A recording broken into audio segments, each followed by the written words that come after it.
So hello Baazigar, क्या हालचाल, what's up and welcome back to आपका अपना यूट्यूब चैनल ग्रेविटी सर्कल। और हम लोग यहाँ पर पढ़ रहे हैं क्लास 12 का चैप्टर सोल्यूशन। और ये सोल्यूशन नाम का चैप्टर हमें नीट एग्जाम में गारंटी दिलाएगा 4 नंबर। और ये चैप्टर अगर आप लोगों ने यहां से पढ़ लिया तो भाई साहब फिर कहीं कुछ करने की जरूरत नहीं है। बस बाद में जो मैं आपको डीपीपी प्रोवाइड करूंगा वो डीपीपी जरूर कर लेना, और मेरे साथ में लाइव बाजीगर के अंदर आप लोग डीपीपी भी सॉल्व कर लेना। उसके बाद में आप लोगों को केमिस्ट्री के लिए हो जाना है निश्चिंत। यानी बाजीगर सीरीज अगर आपने कर ली, आप भले ही कहीं पर भी पढ़ रहे हो, आप कहीं पर ऑफलाइन पढ़ रहे हो, आप कोटा में पढ़ रहे हो, आप किसी भी स्टेट में किसी भी इंस्टीट्यूट से बैठकर ऑनलाइन पढ़ रहे हो, ऑफलाइन पढ़ रहे हो, ये सीरीज आप लोगों को केमिस्ट्री के लिए करनी है। आप कहीं से भी पढ़ रहे हो, मुझे उससे कोई लेना देना नहीं, क्योंकि ये सीरीज फ्री ऑफ कॉस्ट है और आप लोगों को 100% नीट में फुल मार्क्स तक ले जाने वाली है। तो चलो आगे बढ़ते हैं और हेडिंग डालते हैं आज से हमारे एक नए टॉपिक की, दैट इज वेपर प्रेशर। हम यहां पर एक नया टॉपिक स्टार्ट करेंगे। पिछली क्लास में हम लोगों ने हेनरी लॉ तक कर लिया था। अब आज हम लोग स्टार्ट करने वाले हैं एक नया टॉपिक जिसका नाम है वेपर प्रेशर। और वेपर प्रेशर भी किसका?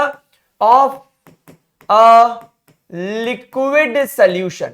Vapour pressure of a liquid solution, एक लिक्विड सॉल्यूशन का हम लोग यहां पर वेपर प्रेशर डिस्कस करने वाले हैं। सो देखो, यहां पर सबसे पहले मैं आपको समझाऊंगा कि ये वेपर प्रेशर क्या होता है। तो गाइज यहां पर आप लोग इमेजिन करो कि आपके पास में एक चेंबर ये है और एक चेंबर ये है। अब इन दोनों चेंबर्स के अंदर हम लोगों ने एक लिक्विड सॉल्यूशन भर दिया, सॉल्यूशन नहीं बोलेंगे सॉरी, एक लिक्विड कंपोनेंट भर दिया। पहली वाली कंडीशन में ये जो आपका लिक्विड कंपोनेंट हमने इसके अंदर भरा है, this liquid component is solute. And दूसरे वाले में हमने ये जो लिक्विड कंपोनेंट भरा है, this liquid component is solvent. ठीक है मेरे प्यारे बच्चों। अब यहां पर ध्यान रखना, ये जो सॉल्यूट है ये भी वोलेटाइल है और ये जो सॉल्वेंट है ये भी वोलेटाइल है। वोलेटाइल का मतलब आप सभी लोग जानते हैं, जिसके वेपर्स बन सकते हो, जो वेपोराइज हो सकता हो, जो भाप बन के उड़ सकता हो। अब भाई एक बात बताओ, आपने क्लास 9th में पढ़ा होगा इवेपोरेशन, यानी वेपर का फॉर्मेशन हो जाना at any temperature below boiling point. तो यहां पर भी हम सॉल्यूट और सॉल्वेंट को बॉइल तो कर नहीं रहे, मतलब हम इनका वेपर फॉर्मेशन देख रहे हैं।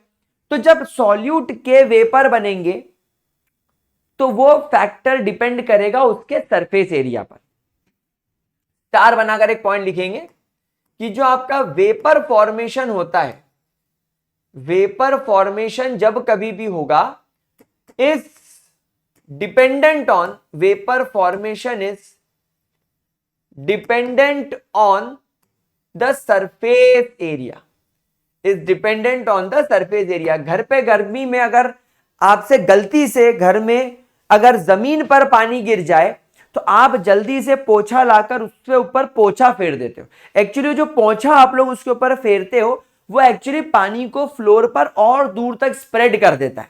क्यों? ताकि पानी फैल जाए, उसका सरफेस एरिया बढ़ जाए और वो जल्दी से भाप बनकर इवेपोरेट हो जाए और जमीन सूख जाए। तो जब आपके पास में यहां पर केवल इस चेंबर में सॉल्यूट है, आप मुझे बताओ यहां पर सॉल्यूट की जो लिक्विड फॉर्मेट में, लिक्विड फॉर्म में प्रेजेंट है, उसकी सरफेस पर सारे पार्टिकल किसके होंगे? सॉल्यूट के। यानी यहां पर सॉल्यूट की सरफेस पर 100% पार्टिकल किसके होंगे? सॉल्यूट के। सो देयरफॉर यहां पर जो सॉल्यूट है इसका सरफेस एरिया बहुत ज्यादा होने की वजह से आप लोगों को इसके बहुत सारे वेपर बनते हुए दिखाई देंगे। आपको इसके ढेर सारे वेपर्स बनते हुए दिखाई देंगे। सिमिलरली अगर मैं बोलूं आपके पास में सॉल्वेंट है, तो ऑब्वियस सी बात है यहां पर आपके सॉल्वेंट की सरफेस पर भी आप लोगों को जितने भी पार्टिकल्स दिखेंगे वो सॉल्वेंट की सरफेस पर मौजूद सारे पार्टिकल्स, 100% पार्टिकल्स सॉल्वेंट के होने की वजह से, हाई सरफेस एरिया होने की वजह से बहुत सारे वेपर्स बनाएंगे, बहुत सारे वेपर्स बनाएंगे, ढेर सारे वेपर्स बनाएंगे, खूब सारे वेपर्स बनाएंगे। क्या ये बात समझ में आ रही है? तो वेपर बनाना समझ में आ गया आप लोगों को। नाउ अब होगा क्या, जब ये वेपर बन के ऊपर की ओर चले तो ये चेंबर की छत से टकराएंगे और छत से टकराने के बाद पूरी स्पीड में आकर अपने ही लिक्विड की, अपने ही खुद की सरफेस पर जोरदार टक्कर मारेंगे। और आप लोग जानते हो कि जब कभी भी कोई गैस या कोई वेपर हाई स्पीड में आकर किसी वॉल से या किसी सरफेस से टकराता है तो वो फोर्स पर यूनिट लगाता है, यानी कि प्रेशर। तो यहां पर आप देख रहे हो कि ये लिक्विड के सरफेस से निकले हुए पार्टिकल्स वेपर्स के वापस से आते हैं और लिक्विड की ही सरफेस पर जोरदार टक्कर मार के भम यहां पर हिट करते हैं। वही चीज आपको यहां पर सॉल्वेंट के अंदर भी दिख रही है। सॉल्वेंट के पार्टिकल आकर सॉल्वेंट की सरफेस पर जोरदार हिट करते हैं, जोरदार मारते हैं, और जो यहां पर प्रेशर जनरेट होता है, this pressure is called as vapour pressure. This is called as vapour pressure. इसे क्या बोला जाता है मेरे प्यारे बच्चों? Vapour pressure. यहां पर ध्यान रखिएगा, मैं इससे डिनोट कर रहा हूं PA0 से, और यहां पर जो सॉल्वेंट के ऊपर जो आपका वेपर प्रेशर लग रहा है उसे मैं डिनोट करता हूं PB0 से। क्या कोई तकलीफ इसके अंदर? या एक काम करो, अभी PA0 PB0 छोड़ दो, आप यहां पर लिखो प्रेशर ऑफ सॉल्यूट और इसके ऊपर लिखो नॉट, और यहां पर आप लोग लिखो प्रेशर ऑफ सॉल्वेंट और उसके ऊपर लिखो नॉट। इसको बोला जाता है vapour pressure of solvent in pure form. यानी जब यहां पर इस चेंबर के अंदर सॉल्वेंट के अलावा और कोई नहीं होगा, और यहां पर बोलेंगे vapour pressure of solute in its pure form, यानी कि जब यहां पर सॉल्यूट के अलावा इस चेंबर में कोई और नहीं होगा। तो क्या आपको वेपर प्रेशर का कॉन्सेप्ट समझ में आया? वो लिक्विड जो वोलेटाइल नेचर का होता है उसके वेपर्स बनते हैं, ऊपर छत पे टकराते हैं और फुल स्पीड में आके जब वो खुद ही की सरफेस को मारते हैं तो वेपर्स का अपनी सरफेस पर जोरदार टक्कर लगाना और एक प्रेशर जनरेट करना, और ये प्रेशर जो जनरेट हुआ इससे बोला जाता है वेपर प्रेशर। ठीक, कोई परेशानी, कोई दिक्कत? पक्की बात? अब आगे बढ़े। अब यहां पर हम लोगों ने क्या किया, उस एक चेंबर को लेकर हमने इसके अंदर सॉल्यूट के साथ साथ सॉल्वेंट भी मिला दिया। मतलब हम लोगों ने यहां पर एक सॉल्यूशन बना दिया, और अब हमने देखा कि सॉल्यूशन के अंदर हमारा सॉल्यूट मौजूद है, ये देख रहे हो आप लोग। सॉल्यूट के साथ साथ यहां पर आप देख रहे हो तो हमारा सॉल्वेंट भी मौजूद है। मतलब यहां पर टेक्निकली क्या बन गया आपका? टेक्निकली बन गया यहां पर हमारा एक सॉल्यूशन। सॉल्यूशन के अंदर हमारे पास में वोलेटाइल यानी भाप बनाने वाला, जिसकी भाप बन जाए वो सॉल्यूट भी है, और हमारे पास में भाप बनाने वाला वोलेटाइल सॉल्वेंट भी है। क्या बात समझ में आ रही है? तो अब यहां पर आप देखो, इस सॉल्यूशन की सरफेस पर आपको ना तो 100% पार्टिकल सॉल्यूट के दिखाई देंगे और ना तो 100% पार्टिकल्स सॉल्वेंट के दिखाई देंगे।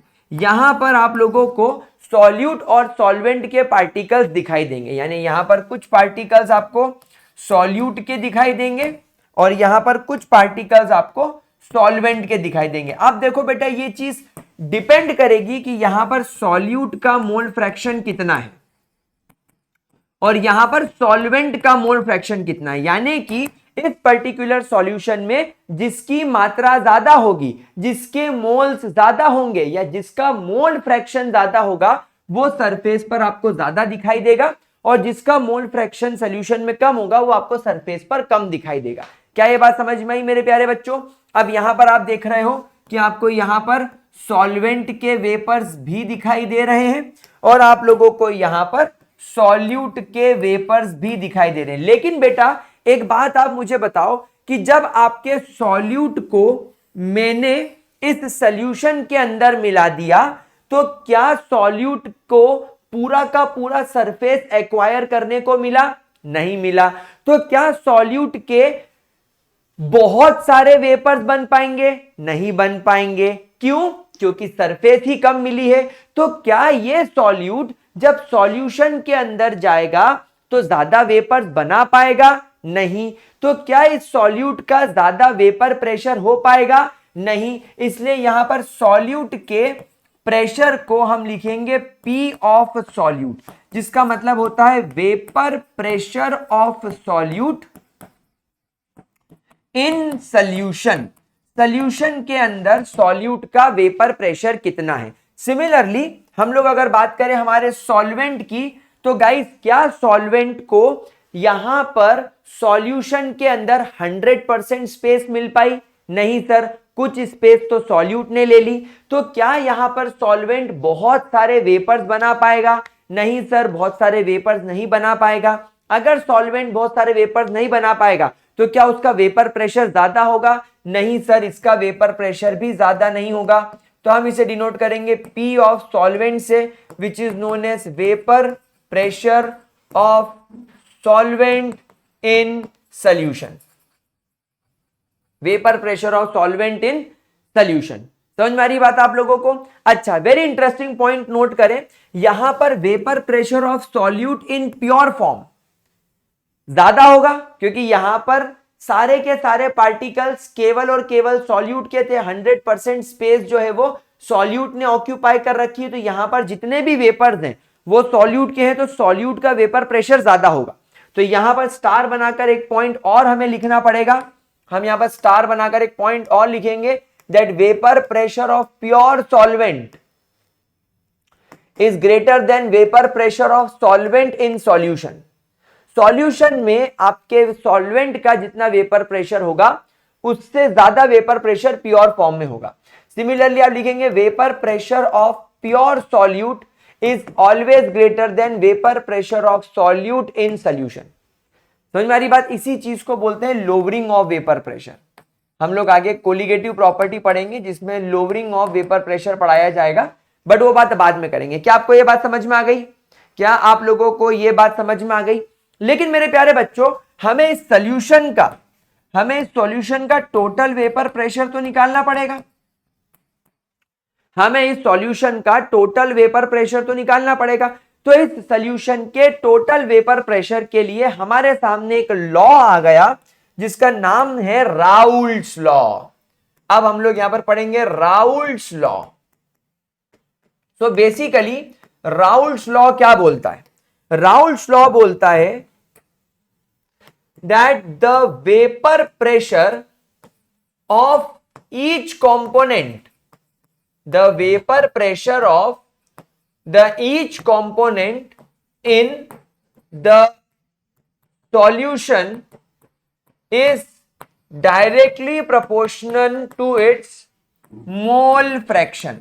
यानी राउल्ट्स का यह कहना है कि अगर आपने एक सॉल्यूशन बनाने के लिए सॉल्यूट और सॉल्वेंट का इस्तेमाल करा तो सॉल्यूट का जो वेपर प्रेशर होगा सॉल्यूशन के अंदर वो किस पर डिपेंड करेगा? वो डिपेंड करेगा आपके सॉल्यूट का कितना मोल फ्रैक्शन है सॉल्यूशन के अंदर, यानी सॉल्यूशन में सॉल्यूट की कितने हिस्सेदारी है। जितनी ज्यादा सॉल्यूट की हिस्सेदारी होगी उतने ज्यादा वो वेपर प्रेशर बनाएगा। भाई बात भी सीधी सी है कि सॉल्यूट के जितने ज्यादा मोल्स होंगे उतने ज्यादा आपको वो सरफेस पर भी दिखाई देंगे, और जितने ज्यादा सरफेस पर दिखाई देंगे उतना वेपर प्रेशर बनेगा, और जितना वेपर प्रेशर बनेगा जितने वेपर्स बनेंगे उतना ज्यादा वेपर प्रेशर बनेगा। बात तो समझ में आने वाली है। तो यहां पर ये हो गया Raoult's law. So therefore vapour pressure of solute, इसको क्या बोलेंगे? इसको बोलेंगे vapour pressure of solute in solution, vapour pressure of solute in solution is equal to P not of solute multiply by x of solute, यानी that is mole fraction of solute, mole fraction of solute and vapour pressure of solute in its pure form. जब solute अकेला था तब उसका vapour pressure कितना हुआ करता था, मल्टीप्लाई बाय अब उसको कितनी हिस्सेदारी मिली सॉल्यूशन के अंदर, तो उससे अब उसको मल्टीप्लाई कर दो। Similarly vapour pressure of solvent, vapour pressure of solvent in solution is equal to vapour pressure of solvent in its pure form multiply by mole fraction of solvent। क्या ये दोनों चीजें क्लियर हो गई? क्या चीज क्लियर हो गई? सो देयरफॉर आपका जो P टोटल बनकर आता है that will be equal to vapour pressure of solute in solution plus vapour pressure of solvent in solution, और P टोटल की वैल्यू आप निकाल सकते हो P not of solute multiply by x of solute plus P not of solvent multiply by mole fraction of solvent. तो इस तरीके से मेरे प्यारे बच्चों आप लोगों का राउल्ट्स लॉ का फॉर्मूला भी निकल कर आ गया। So guys this is Raoult's law for you all. ठीक है, चलिए आगे बढ़ते हैं और अब राउल्ट्स लॉ का ग्राफ हम लोग डिस्कस कर लेते हैं। ग्राफ भी काफी ज्यादा इंपॉर्टेंस रखता है, समझ में आ जाएगा तो बहुत मजा आ जाएगा, आपकी बल्ले बल्ले पुर्र हो जाएगी। सो यहां पर आप एक एक्सिस पर लेंगे वेपर प्रेशर, मैं यहां पर भी वेपर प्रेशर प्लॉट करूंगा दोनों तरफ, दोनों एक्सिस पर, और यहां पर मैं लूंगा mole fraction. So this is going to be mole fraction versus vapour pressure का ग्राफ। गाइस इमेजिन करो हमारे इस पर्टिकुलर पॉइंट पर सॉल्वेंट का मोल फ्रैक्शन है 1 और सॉल्यूट का मोल फ्रैक्शन है 0, या किसी भी एक कंपोनेंट का, सॉल्यूट ले लो सॉल्वेंट ले लो वो आपकी इच्छा, सॉल्यूट या सॉल्वेंट में से किसी एक कंपोनेंट का मोल फ्रैक्शन है 1 तो दूसरे का है 0। अब मेरे को एक बात बताओ, यानी ये कंडीशन प्योर वाली नहीं हो गई, मतलब अभी सॉल्यूशन बनानी है, अभी तुम्हारे पास में केवल कंपोनेंट ए है और उसके अलावा और कोई नहीं है, मतलब वो प्योर फॉर्म में है। तो इसका मतलब ये है कि अभी इसका जो वेपर प्रेशर होगा, क्या मैं उस लुक को PA नॉट से नहीं डिनोट कर सकता, vapour pressure of pure solute मान लो। चलो फिर अगर मैं इधर से इधर आ जाऊं तो बेटा यहां पर कंपोनेंट A का मोल फ्रैक्शन 0 हो जाएगा, लेकिन कंपोनेंट B का मोल फ्रैक्शन 1 हो जाएगा। तो यहां पर आपका जो कंपोनेंट B है, लेट्स से ये सॉल्वेंट है, ये अभी अपने प्योर फॉर्म में है, तो क्या मैं यहां पर इसको PB नॉट नहीं लिख सकता? तो ये दो ग्राफ हो गए आपके। अब आप लोग सब जानते हो अकॉर्डिंग टू राउल्ट्स लॉ आपके कंपोनेंट A का जितना मोल फ्रैक्शन होगा उतना उसका वेपर प्रेशर होगा सॉल्यूशन के अंदर।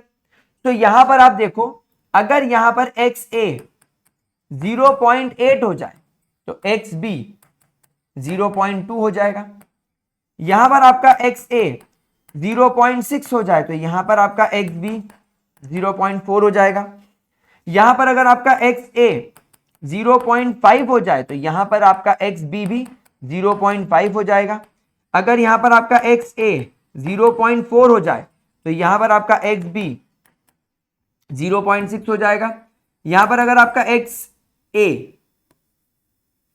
अगर 0.2 हो जाए तो यहां पर आपका XB 0.8 हो जाएगा, और यहां पर ये 0 हो जाएगा और ये 1 हो जाएगा। मतलब हम क्या देख रहे हैं, जब हम ग्राफ में लेफ्ट से राइट जा रहे हैं तो कंपोनेंट A का मोल फ्रैक्शन कम हो रहा है और कंपोनेंट B का मोल फ्रैक्शन बढ़ रहा है।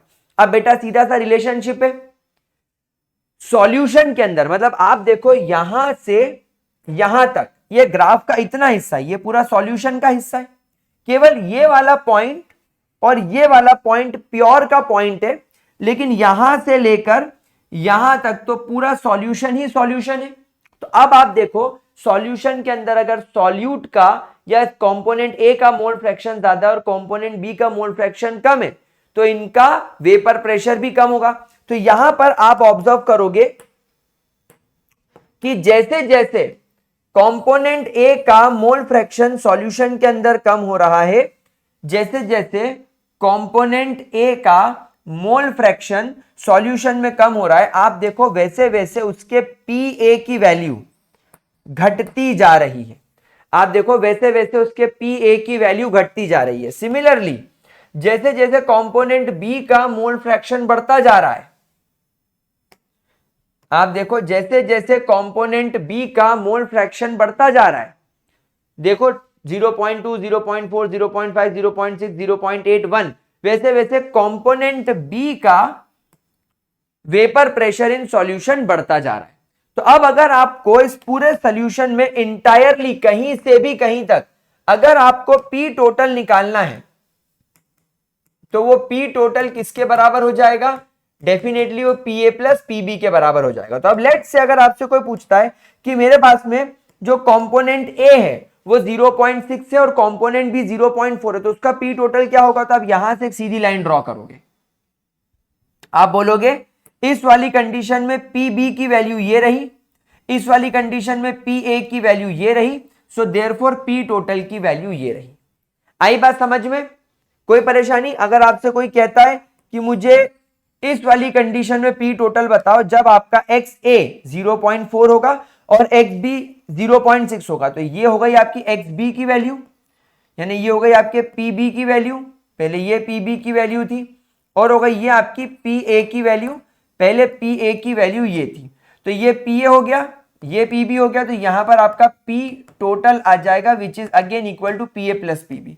पहले पी टोटल यहां आया, तो बेटा इस तरीके से आपके राउल्ट्स लॉ का ग्राफ काम करता है। इस तरीके से आपके राउल्ट्स लॉ का ग्राफ काम करता है। ठीक है, कोई परेशानी मेरे प्यारे बच्चों? यहां तक किसी भी तरीके की कोई भी दिक्कत? आगे बढ़े, चलो। अब यहां पर एक इंटरेस्टिंग बात मैं आपको और सिखाना चाहूंगा। आप सब लोगों ने एक बात तो ऑब्जर्व कर ली कि ये जो हमारा सोल्यूशन बना, इस सोल्यूशन में एक्स ए क्या है? आई मीन ये क्या है? मोल फ्रैक्शन ऑफ सॉल्यूट। ये क्या है? मोल फ्रैक्शन ऑफ सॉल्वेंट। लेकिन ये कहां है? ये सब कहां है? ये सब सॉल्वेंट, ये सब एक्चुअली सॉल्यूशन के अंदर है। ये सब एक्चुअली सॉल्यूशन के अंदर है। ये सब एक्चुअली सॉल्यूशन के अंदर है। मतलब हम यहां पर बात कर रहे हैं, ये हम यहां पर ढूंढ रहे हैं कि X A, X A, X A, हम यहां पर ढूंढ रहे हैं X B, X B, X B. लेकिन बेटा एक बात बताओ, सॉल्यूशन का कुछ हिस्सा तो वेपर फॉर्म में भी तो गया है। तो अगर आपसे कोई पूछे कि वेपर फेज में आपके सॉल्वेंट का कितना मोल फ्रैक्शन है, तो आप उसे डिनोट करेंगे Y ऑफ सॉल्वेंट से, और आप इसे डिनोट करेंगे Y ऑफ सॉल्यूट से। यानी कि आपसे एक सवाल और पूछा जा सकता है राउल्ट्स लॉ के अंदर कि भैया हमें इससे मतलब नहीं कि आपके सॉल्यूशन के अंदर सॉल्यूट और सॉल्वेंट का कितना मोल फ्रैक्शन है, ये लिक्विड फॉर्म है, हमें तो इससे मतलब है कि वेपर्स में कितनी हिस्सेदारी वेपर्स में सॉल्यूट की है और कितनी हिस्सेदारी वेपर्स में सॉल्वेंट की है। तो हम उसे डिनोट करेंगे Y से। Y का मतलब क्या होगा? मोल fraction of solvent and mole fraction of solute in vapour state. तो यहां पर अगर मैं बोलूं Y of solute, which means, जिसका मतलब है मोल फ्रैक्शन, जिसका मतलब है मोल fraction of solute in vapor state, in vapor state, it is equal to pressure of solute in solution, vapor pressure of solute in solution, vapor pressure of solute in solution divided by total vapor pressure of the solution। क्या ये formula सबको समझ में आया? क्या ये formula आप सब लोगों को समझ में आया? इस फॉर्मूले के अंदर? क्या आप में से किसी को भी कोई डाउट?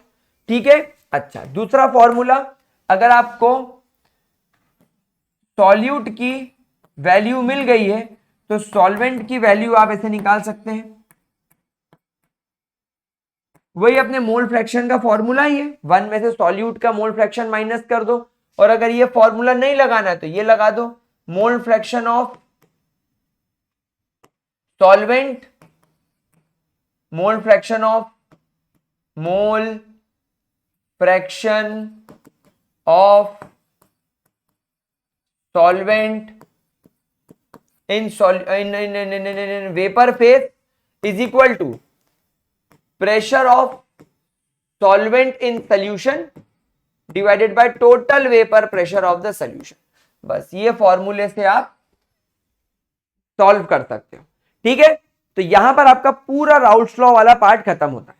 राउल्ट्स लॉ वाला पार्ट यहां पर आपका पूरी तरीके से फुल फ्लेजेड तरीके से कंप्लीट होता है। ठीक है, कोई परेशानी प्यारे बच्चों? चलो क्वेश्चन करके देखते हैं इस पर। एक क्वेश्चन देखो क्या बोलता है राउल्ट्स लॉ वाला अपने से। Question goes like this, vapour pressure of dichloromethane, sorry पहले अपने को क्लोरोफॉर्म ले लेना चाहिए क्योंकि क्वेश्चन में वैल्यूज वैसे दे रखी है। Chloroform and dichloromethane are 540 and 402 mmHg respectively. 101 gram of chloroform and 85 grams of CH2Cl2 are mixed. So just determine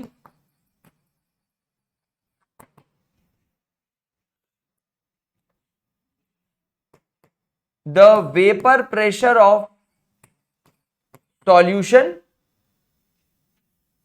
at which it starts boiling and ratio of mole fraction of solute and solvent in vapor phase। चलो लग जाओ काम पे इस question को करने के लिए बिना टाइम वेस्ट करे।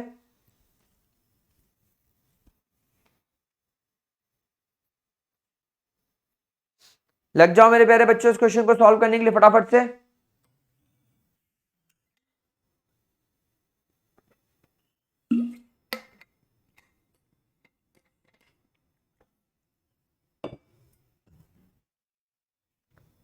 चलिए क्वेश्चन को सॉल्व करते हैं। सबसे पहले हमें यहां पर पी नॉट की वैल्यू दे रखी है, तो यहां पर मैं लिखता हूं P A not is 540 mmHg। यहां पर मैं लिखता हूं P B not is 402 mmHg। अब मुझे यहां पर चाहिए XA यानी मोल फ्रैक्शन ऑफ क्लोरोफॉर्म, और मुझे चाहिए मोल फ्रैक्शन ऑफ डाइक्लोरोमीथेन, यानी इन दोनों का चाहिए। मैंने इसको कंपोनेंट A मान लिया, मैंने इसको कंपोनेंट B मान लिया। तो मोल फ्रैक्शन निकालने के लिए मुझे पहले इनके मोल्स चाहिए होंगे, तो सबसे पहले एक काम करते हैं, हम लोग इनके मोल्स निकाल लेते हैं। मोल्स सबसे पहले अपन निकालते हैं कंपोनेंट A यानी क्लोरोफॉर्म के मोल्स। कंपोनेंट A का गिवन मास 101।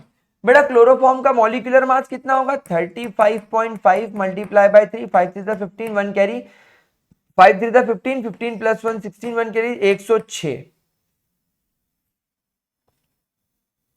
106 होता है। 70 70 71, हाँ। फिर उसके बाद में अपने पास में कार्बन है और हाइड्रोजन है, तो 5 6 7 8 6 7 8 और एक 9, 119.5। तो ये हो गया 119.5, इसके मोल्स निकाल लो। फिर NB, यानी अपन इसकी बात करते हैं, इसका अपने पास में गिवन मास इज 85 और इसका molecular mass chloroform chlorine plus chlorine, दो क्लोरीन, एक का 35.5 तो दूसरे का 71, 71 प्लस 12, 71 प्लस 12 83, 84, अरे भाई ये तो 85 ही है, तो इसका मोल फ्रैक्शन निकल कर आ गया 1। ठीक है, आई मीन इसके नंबर ऑफ मोल्स निकल कर आ गए 1। तो अरे एक सेकेंड, क्वेश्चन में गड़बड़ी है। ओ अच्छा, this is not chloroform guys, this is not chloroform, this is CH3Cl। अरे बाप रे, अपन ने गड़बड़ कर दी। तो अगर CH3Cl होगा तो यहां पर 35.5 है क्लोरीन का, देन 12 कार्बन का और 3 हाइड्रोजन का, तो 5 6 7 8 9 10 बन गए, 3 4 5 50.5 होगा। अच्छा okay, so this will be 50.5। अरे तो बहुत लल्लू हो गया, तो ये चला गया 2 टाइम्स, ये चला गया 1 टाइम्स, तो मोल्स निकल गए। तो इसके मोल फ्रैक्शन क्या हो जाएगा, number of moles of solute upon total number of moles in the solvent, और इसका हो जाएगा 1 माइनस XA, तो ये हो गया 2/3। देखो Na की वैल्यू 2 और Na प्लस NB यानी 2 + 1 = 3, तो ये हो गया 2/3। तो देयरफॉर XB क्या हो जाएगा, 1 माइनस 2/3 यानी कि 1/3, ये हो गया। अब चलो अपन निकालते हैं फटाफट बिना टाइम वेस्ट करे P टोटल। तो P total is equal to PA0XA plus PB0XB। तो PA0 की वैल्यू क्या है 540 मल्टीप्लाई बाय 2/3, PB0 की वैल्यू क्या है 402 मल्टीप्लाई बाय 1/3, तो ये हो गया 3 1 3 2 कैरी 180, तो ये हो गया आपका 360। ये चला गया 3 1 3 1 कैरी 3 3 9 1 कैरी 3 4 12 134, तो ये वैल्यू आ गई आपकी 494 mmHg। ये हो गया आपका P टोटल। बस आपको यही तो निकालना था, ये वही तो प्रेशर है जिस पर लिक्विड बॉईल करना शुरू कर देगा। सर हमको तो डर लग गया, ये बॉइलिंग पॉइंट का तो कॉन्सेप्ट समझ में नहीं आया। अरे बॉइलिंग मतलब वेपर में कन्वर्जन ना। अरे तुम्हारा लिक्विड जब वेपर में कन्वर्ट होगा तो बोलोगे ना बॉइल हो रहा है। अरे तो ये वही तो पूछा था, आपको कंफ्यूज करने के लिए था।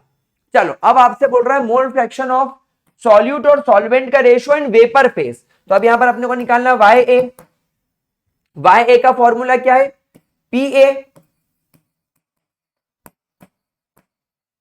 तो PA की वैल्यू है 360 divided by P total is 494, YB इसकी वैल्यू है 134 डिवाइडेड बाय 494। सही लिख रहा हूं मैं, इस तरीके से सॉल्व करना पड़ेगा, है ना। तो हमको एक्चुअली बोला गया इनका रेशियो निकालना है, तो ठीक है YA प्लस YB इसको फटाफट से अपन कैलकुलेट कर लेते हैं। तो 360 डिवाइडेड बाय 494 हो जाएगा 0.72 और 134 divided by 494, sorry 134 divided by 494 it will B 0.27। बस अब इनके बीच का रेशियो निकाल लो, यही है इनके बीच का रेशियो, बस दिस इज योर आंसर। ठीक है मेरे प्यारे बच्चों, कोई परेशानी? तो इस तरीके के क्वेश्चन आपसे पूछे जा सकते हैं। भाई प्रॉब्लम क्या है, पंगा क्या है, बढ़िया क्वेश्चन है। चलो एक क्वेश्चन और करो, थोड़ा सा अलग टाइप का है। For a solution PA0 is 600 mmHg, PB0 is 840 mmHg under atmospheric pressure and vapor pressure of solution is 1 atm. So find the composition of solution and in vapour phase. चलो लग जाओ काम पे। ये क्वेश्चन धनाधन solve होना चाहिए, बिल्कुल धड़ल्ले से, बिना किसी टेंशन के, बिना किसी परेशानी के, एकदम फटाफट सॉल्व होना चाहिए, धड़ाधड़ सॉल्व होना चाहिए। चलो फटाफट मेरे प्यारे बच्चों, कैसे सॉल्व होगा भाई? राउल्स लॉ लगाना है। राउल्स लॉ का फॉर्मूला होता है P total is equal to P A not X A plus P B not x B. अब यहां पर आपको ये दे रखा है पी टोटल, सोल्यूशन का पी टोटल इज 1 atm और ये mmHg में, तो हम लोग सब जानते हैं कि 1 atm मतलब 760 mmHg। अरे वाह सर, पी ए नॉट की value is 600 XA plus P B not की वैल्यू इज 840। अच्छा, हम एक बात और ये भी तो जानते हैं कि mole fraction of component A plus mole fraction of component B is equal to 1। तो mole fraction of component B is 1 minus XA, तो ये हो जाएगा 1 माइनस XA, तो ये हो जाएगा 760 is equal to 600 XA plus 840 minus 840 XA। ये इसमें से माइनस कर दो तो ये हो जाएगा माइनस 80 और यहां पर 840 में से 600 गया तो हो जाएगा minus 240 XA। Minus minus cut जाएगा तो XA की वैल्यू हो जाएगी 80 डिवाइडेड बाय 240, ये कट गया, 8 1 8 8 8 0 24। सो देयरफॉर आपके XA की वैल्यू आ गई 1/3। सो देयरफॉर आपके XB की वैल्यू क्या हो जाएगी 1 माइनस 1/3 यानी कि 2/3। सही आया आंसर हमारा? चेक कर लो बेटा एक बार, कुछ कैलकुलेशन एरर्स तो नहीं है और आपको समझ में आया कि नहीं, है ना? आ गया समझ में? अब वो वेपर फेज में निकालने के लिए भी बोल रहा है हम लोगों से, तो वेपर फेज में निकालने के लिए अपन पहले वाई ए की बात करते हैं। तो वाई ए का पी ए क्या है? P A 600 multiply by x A, so 600 multiply by 1/3 divided by P total. P total है आपका 760, तो ये चला गया इससे 200 टाइम्स, तो ये हो गया 200 डिवाइडेड बाय 760 यानी कि we can say 20 divided by 76। In fact 4 5 20 and 4 1 4, 5 6 7 3 करिए 4 9 33 यानी 5/9। so YB will become equal to 1 minus 5/19, so it can be 14/19। ठीक है प्यारे प्यारे किडीज, आंसर समझ में आया कि नहीं? क्वेश्चन सॉल्व करने का तरीका समझ में आया कि नहीं? तो इस तरीके से आप लोगों को राउल्स लॉ के ऊपर किसी भी टाइप का क्वेश्चन आ सकता है और प्रैक्टिस करना चाहिए हम लोगों को। आपको मैंने ऑलरेडी बहुत सारी बुक्स वगैरह सजेस्ट कर रखी है, आपको वो सारी चीजें आनी चाहिए। चलिए आगे बढ़ते हैं और बात करते हैं वेपर प्रेशर की। Vapour pressure of solid in liquid solution. Solid in liquid solution यानी यहां पर आपका जो सॉल्यूट रहेगा, यहां पर आपका जो सॉल्यूट रहेगा वो सॉलिड हो गया, मतलब बेटा उसके वेपर्स नहीं बनेंगे, इट इज नॉन वोलेटाइल।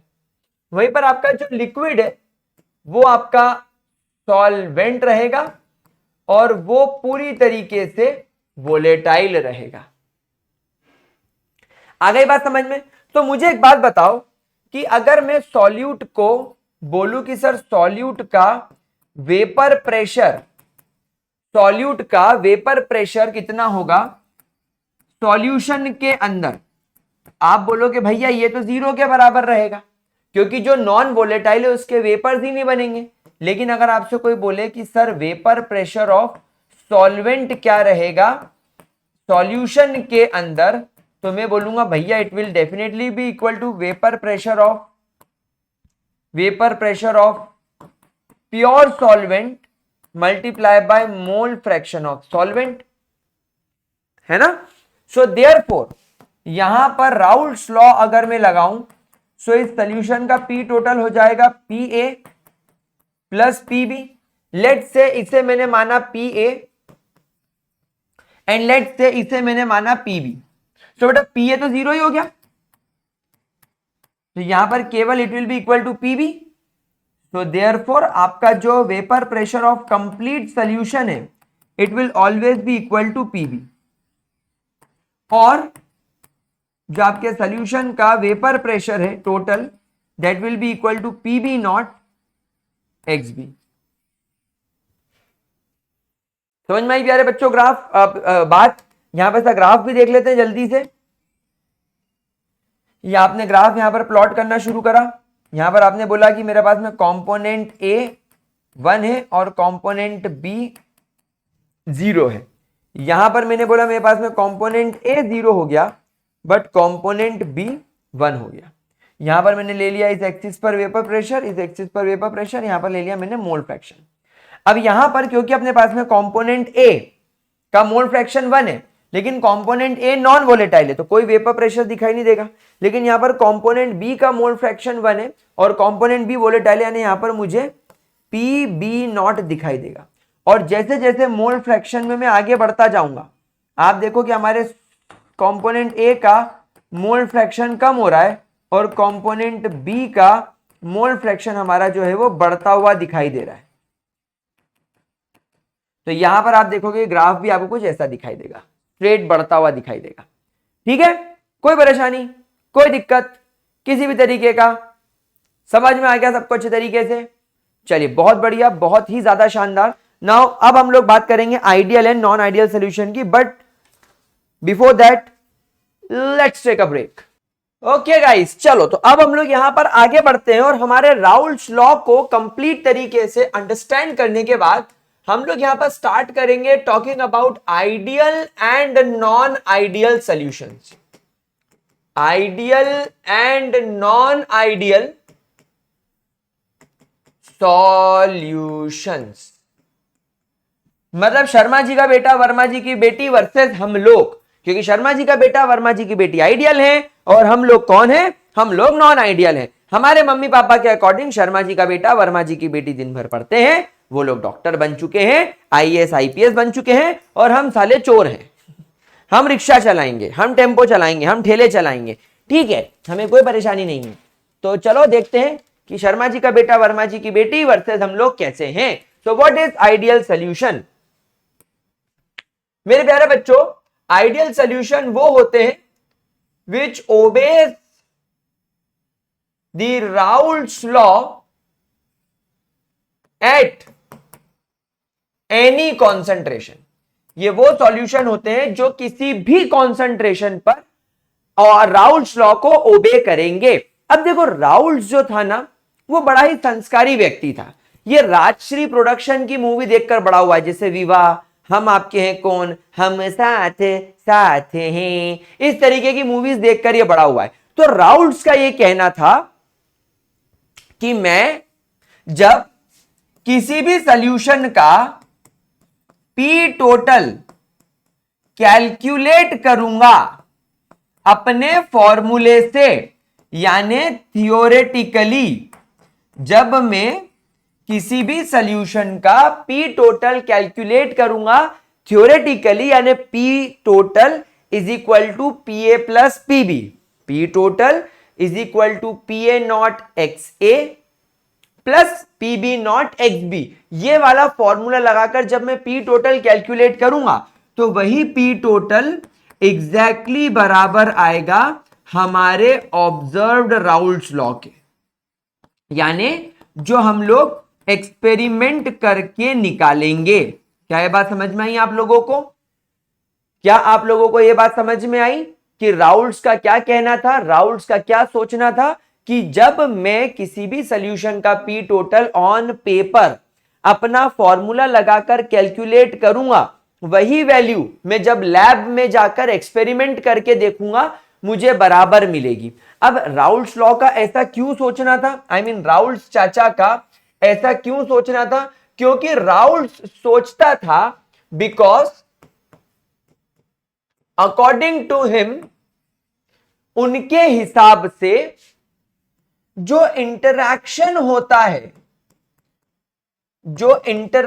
होता है बिटवीन सॉल्यूट का एक मॉलिक्यूल एंड सॉल्यूट का दूसरा मॉलिक्यूल। याद करो जब मैंने आपको बताया था कि वो जो दोनों सॉल्यूट होते हैं, जब सॉल्यूट को आप उसके प्योर फॉर्म में रखोगे, जब आप सॉल्यूट को उसके प्योर फॉर्म में रखोगे तो उस बॉटल के अंदर, उस चेंबर के अंदर केवल सॉल्यूट के मॉलिक्यूल्स होंगे। भाई इमेजिन करो तुम प्योर इथेनॉल ले आए, तो वो इथेनॉल के अंदर जो लिक्विड भरा होगा बॉटल के अंदर वो इथेनॉल का ही होगा, मतलब उसमें सारे मॉलिक्यूल्स इथेनॉल के होंगे। तो एक इथेनॉल के मॉलिक्यूल का दूसरे इथेनॉल के मॉलिक्यूल के साथ में कुछ इंटरेक्शन होगा, तभी तो वो लिक्विड फॉर्म में दोनों ने एक दूसरे को अट्रैक्ट किया हुआ होगा ना। तो सॉल्यूट के बीच में जो इंटरेक्शन था एंड आपके सॉल्वेंट के दो मॉलिक्यूल्स के बीच में जो इंटरेक्शन था बिटवीन सॉल्वेंट एंड सॉल्वेंट, यानी सॉल्वेंट के दो मॉलिक्यूल्स के बीच में जो इंटरेक्शन है is exactly similar to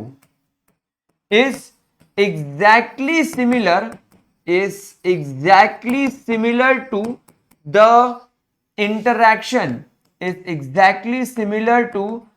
interaction between solute and solvent. यानी जब आप इन दोनों को मिक्स करके सॉल्यूशन बना दोगे तो आपके सॉल्यूट के मॉलिक्यूल और आपके सॉल्वेंट के मॉलिक्यूल के बीच में जो इंटरेक्शन रहेगा वो एग्जैक्टली सेम रहेगा। मतलब जितना प्यार, जितनी मोहब्बत, जितना प्यार बोल लो, जो अपनी भाषा में बोल लो, ए को करता है, जितना प्यार जितनी मोहब्बत बी को करता है, उतना प्यार उतनी मोहब्बत ए बी को करेगा। आ रही है बात आपको समझ में? यानी जितना फोर्स ऑफ अट्रैक्शन, जितना एक दूसरे के लिए इंटरैक्शन ए और ए के बीच में होगा, बी और बी के बीच में होगा, उतना ही ए और बी के बीच में होगा, उतना ही इन दोनों के बीच में सिमिलैरिटी, अट्रैक्शन होगा। क्या ये बात आपको समझ में आ रही है? तो राउल्ट्स के हिसाब से पूरी दुनिया एक आइडियल दुनिया है। जितना प्यार सॉल्यूट से करता है, सॉल्वेंट से करता है, जब सॉल्वेंट मिलेंगे एक दूसरे से करेंगे, तो इसके अंदर कोई चेंज, कोई परेशानी, कोई दिक्कत नहीं होगी। इसीलिए हम लोग जो कैलकुलेटेड थ्योरी देख रहे हैं, मतलब कैलकुलेटेड या थ्योरेटिकल जो पी टोटल देख रहे हैं, वो एक्सपेरिमेंटल पी टोटल के बराबर आएगा। क्या ये बात समझ में आ रही है आप लोगों को? इनफैक्ट राउल्ट्स का यह भी कहना था कि आइडियल सॉल्यूशन का इंथैल्पी ऑफ मिक्सिंग हमेशा 0 के बराबर होता है और वॉल्यूम ऑफ मिक्सिंग भी हमेशा 0 के बराबर होता है। सर ये दोनों पॉइंट एक्सप्लेन करो। इस स्टेटमेंट के बेसिस पर नीचे के दोनों पॉइंट कैसे एक्सप्लेन होंगे, चलिए मैं आपको बताता हूं। देखो, जब आपके सॉल्यूट के दो मॉलिक्यूल्स और सॉल्वेंट के दो मॉलिक्यूल्स हम लोग लेंगे, तो यहां पर क्या होगा, प्यारे बच्चों? यहां पर जो आप एनर्जी ए और ए के बॉन्ड को तोड़ने के लिए लगा रहे हो, यहां पर जो एनर्जी आप बी और बी के बीच के इंटरैक्शन को तोड़ने के लिए लगा रहे हो, लेट्स से मैंने ए और ए के बीच के इंटरैक्शन को तोड़ने के लिए 10 किलो जूल्स पर मोल की एनर्जी लगाई। मैंने एनर्जी दी 10 किलो जूल पर मोल की कि ए और ए अलग हो जाए, दूर दूर हो जाए। सिमिलरली मैंने लेट से इसको तोड़ने के लिए भी 20 किलो जूल पर मोल की एनर्जी लगाई ताकि बी और बी अलग हो जाए, अलग हो गए। अब जब ए और बी के बीच में नया बॉन्ड बनेगा, यहां पर 2 मोल्स बनेंगे, एक ए एक बी के साथ ए बी बना लेगा, दूसरा ए दूसरे बी के साथ ए बी बना लेगा। तो यहां पर क्या होगा, यहां पर आपका ए बी बन जाएगा। अब जब ए बी बनेगा तो जब नया बॉन्ड बनता है तो ये एनर्जी रिलीज करता है। जब नया बॉन्ड बनेगा, जब नया इंटरेक्शन बनेगा तो ये एनर्जी रिलीज करेगा। तो यहां पर मैं देखता हूं कि ये 30 किलो जूल्स पर मोल की एनर्जी रिलीज कर रहा है, यानी कि मैं ऐसा कह सकता हूं 15 किलो जूल पर मोल पर मॉलिक्यूल। दो मॉलिक्यूल्स बन रहे हैं ना बेटा, AB के दो मॉलिक्यूल बन रहे हैं, तो एक AB 15 किलो जूल रिलीज करता है, सो 2 KB 30 किलो जूल रिलीज करेंगे। तो अब आप यहां पर टोटल कर लो, इन दोनों की मिलाकर भी 30 हो रही है, इन दोनों की मिलाकर भी 30 हो रही है, यानी जितनी एनर्जी आपने सॉल्यूट को और सॉल्वेंट को अलग करने के लिए दी, उतनी एनर्जी सॉल्यूट और सॉल्वेंट के जुड़ने के बाद रिलीज होती है। सर ऐसा क्यों? क्योंकि राउल्ट्स का यह कहना था कि सॉल्यूट सॉल्यूट और सॉल्वेंट सॉल्वेंट में जिस प्रकार का इंटरेक्शन है, एग्जैक्टली उसी प्रकार का इंटरेक्शन ए और बी के बीच में, इसीलिए उनको तोड़ने में तुम जितनी एनर्जी दे रहे हो उतनी वो बन के वापस निकाल देंगे, क्योंकि अगर सेम चीज होगी तो सेम चीज टूटकर सेम चीज बनेगी। तो क्योंकि आप सेम टाइप का फोर्स तोड़कर सेम टाइप का फोर्स बना रहे हो वापस से, तो भाई जब वो टूटेगा तो वो जितनी एनर्जी लेगा वो वापस से बन के उतनी एनर्जी रिलीज कर देगा। Same same puppy same. समझ में आ रही बात आप लोगों को? कोई परेशानी? उसके अलावा सेकेंड चीज, यहां पर बात समझना वॉल्यूम की। बेटा देखो, जब कभी भी हम लिक्विड की किसी लिक्विड की बात करते हैं तो लिक्विड के अंदर पार्टिकल्स एक दूसरे से थोड़े थोड़े दूर हम लोग मानते हैं कि ये पार्टिकल एक दूसरे से थोड़े थोड़े दूर है। अब यहां पर इमेजिन करना, सॉल्यूट और सॉल्यूट एक दूसरे को लेट से जितना इंटरैक्शन होगा, एक दूसरे को जितना पसंद करते होंगे, वो एक दूसरे के उतने पास होंगे। अगर बहुत पसंद कर रहे होंगे तो बहुत पास होंगे, थोड़े नफरत सी कर रहे होंगे, ज्यादा पसंद नहीं कर रहे होंगे, थोड़े दूर होंगे। लेकिन बेटा ये मॉलिक्यूल जैसे मैंने रखे हैं, तो ये मॉलिक्यूल की वजह से तो वॉल्यूम बनता है। किसी भी लिक्विड का अपना खुद का कुछ तो वॉल्यूम होगा। तो इमेजिन करो मैंने सॉल्यूट लिया 10 ml, इमेजिन करो मैंने सॉल्वेंट भी लिया 10 ml।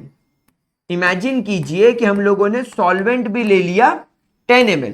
अब यहां पर क्या होगा?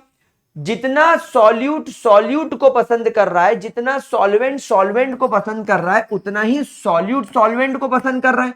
मतलब जितने मॉलिक्यूल आप लोगों को सॉल्यूट सॉल्यूट के पास पास दिख रहे हैं, जितने मॉलिक्यूल आपको सॉल्वेंट सॉल्वेंट के पास पास दिख रहे हैं, उतने ही मॉलिक्यूल आपको सॉल्यूट और सॉल्वेंट के भी पास पास दिख रहे हैं। इसीलिए यहां पर आपको इसका नेट वॉल्यूम 20 ml मिलेगा, ना ज्यादा ना कम। वरना आपको जब मैं नॉन आइडियल सॉल्यूशन पढ़ाऊंगा तब इसी केस में आपको बताऊंगा कि वॉल्यूम कम और वॉल्यूम ज्यादा कैसे हो जाता है। लेकिन आपको अभी समझ में आया? तो यहां पर नो चेंज इन वॉल्यूम, यहां पर you are observing no change in volume, so delta V mixing is 0, जितना मिलाया उतना मिला। यहां पर नो चेंज इन इंथैल्पी, यानी यहां तो ये केमिकल रिएक्शन ना तो एंडोथर्मिक हुई ना एक्सोथर्मिक हुई, कुछ नहीं हुआ। सो इसका डेल्टा H मिक्सिंग भी हो जाएगा 0। कॉन्सेप्ट समझ में आ रहा है? कॉन्सेप्ट समझ में आ रहा है बच्चों? डन। आगे बढ़े। सो ये आपको आइडियल सॉल्यूशंस के बारे में सब कुछ पता चल गया। अब हम आगे चलते हैं और अब बात करते हैं अपने नॉन आइडियल सॉल्यूशंस के बारे में। नॉन आइडियल सॉल्यूशन के बारे में। मेरे प्यारे बच्चों, नॉन आइडियल सॉल्यूशंस वो होते हैं जो बिल्कुल ओबे नहीं करेंगे, which do not obeys the Raoult's law, which do not obeys the Raoult's law. ये राउल्ट्स लॉ को बिल्कुल फॉलो नहीं करते। अगर ये राउल्ट्स लॉ को फॉलो नहीं करते, इसका मतलब इनका इंथैल्पी ऑफ मिक्सिंग कभी 0 के बराबर नहीं होगा, इनका वॉल्यूम ऑफ मिक्सिंग कभी 0 के बराबर नहीं होगा। समझ में आ रही बात मेरे प्यारे बच्चों? कोई दिक्कत? अच्छा, यहां पर हम लोग अगर बात करें तो हमारे आइडियल सॉल्यूशंस दो तरीके के होते हैं। पहले ideal solutions, non ideal solution sorry, वो होते हैं जो पॉजिटिव डिविएशन शो करते हैं फ्रॉम राउल्ट्स लॉ, जो कि राउल्ट्स लॉ से पॉजिटिव डिविएशन शो करते हैं। एंड दूसरे टाइप के होते हैं जो कि नेगेटिव डिविएशन शो करते हैं, जो कि नेगेटिव डिविएशन शो करते हैं फ्रॉम द राउल्ट्स लॉ, जो राउल्ट्स लॉ से नेगेटिव डिविएशन शो करते हैं। अब दोनों चीजों को मैं समझाऊंगा, बिल्कुल अपने कान के पट पर्दे सब खोल के सुनना, क्योंकि ये चीज बहुत इंपॉर्टेंट है बड़ू लोग। कैसे? देखो, एक्चुअली यहां पर पॉजिटिव डिविएशन का मतलब है कि राउल्ट्स लॉ के हिसाब से जब आप लोग पी टोटल निकालोगे, थियोरेटिकली फॉर्मूला लगाकर वो कम होगा एज कंपेयर टू वो पी टोटल जो आप लोग एक्सपेरिमेंटली निकाल रहे हो, जो आप लोग एक्सपेरिमेंटली निकाल रहे हो। मतलब जितना आपकी उम्मीद थी सॉल्यूशन का वेपर प्रेशर उससे ज्यादा मिला। अब ऐसा क्यों हुआ होगा, इसके पीछे रीजन समझो। देखो, इसके पीछे रीजन बहुत आसान है बेटा। राउल्ट्स के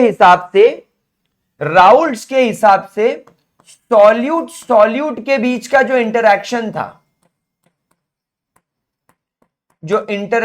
था बिटवीन सॉल्यूट एंड सॉल्वेंट के बीच में जो इंटरैक्शन था वो स्ट्रॉन्ग था। लेकिन यानी कि राउल्ट्स क्या सोचता था कि सॉल्यूट में जितना इंटरैक्शन है, सॉल्वेंट में जितना इंटरैक्शन है, उतना इंटरैक्शन सॉल्यूट और सॉल्वेंट में होगा। लेकिन यहां राउल्ट्स गलत हो गया। सॉल्यूट में जितना स्ट्रॉन्ग इंटरैक्शन है, सॉल्वेंट में जितना स्ट्रॉन्ग इंटरैक्शन है, उतना स्ट्रॉन्ग इंटरैक्शन आपको सॉल्यूट एंड सॉल्वेंट में देखने को नहीं मिलता। In fact you are observing a weaker interaction, you guys are observing a weaker interaction between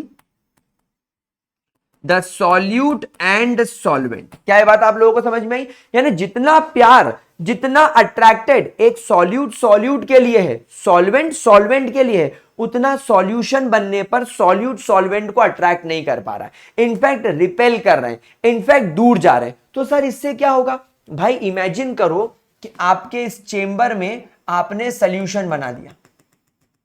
अब इस सॉल्यूशन के अंदर जो सॉल्यूट है वो इस सॉल्वेंट से दूर भागने की कोशिश कर रहा है, बोल रहा है मेरे को तेरे साथ रहना नहीं, लेकिन मजबूरी में इनके बीच में इंटरैक्शन बन गया है। तो ये मजबूरी में साथ साथ रह रहे हैं, लेकिन जरा सी इनको एनर्जी मिली, जरा सी इनको गर्मी मिली, जरा सा इनको हीट मिला कि फट से इनका बॉन्ड टूट जाएगा। ये वाला जो इंटरैक्शन है क्योंकि कमजोर है, फट से टूट जाएगा। और जैसे ए और बी का इंटरैक्शन टूटा, आपको ये वेपर फॉर्म में उड़ते हुए दिखाई देंगे।